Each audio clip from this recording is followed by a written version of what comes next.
ابو ہریرہ رضی اللہ عنہ سے روایت ہے کہ رسول اللہ صلی اللہ علیہ وسلم نے سوال کیا،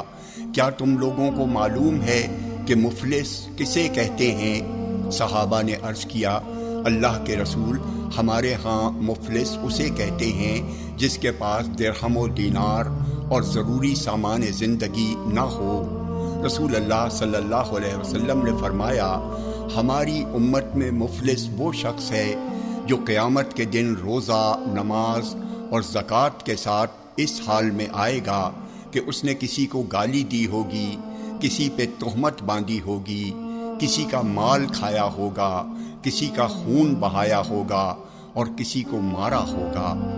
پھر اسے سب کے سامنے بٹھایا جائے گا اور بدلے میں اس کی نیکیاں مظلوموں کو دے دی جائیں گی۔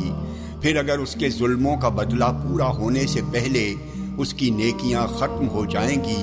تو مظلوموں کے گناہ لے کر اس پر رکھ دیے جائیں گے اور اسے جہنم میں ڈال دیا جائے گا۔ جامع ترمذی حدیث نمبر 2418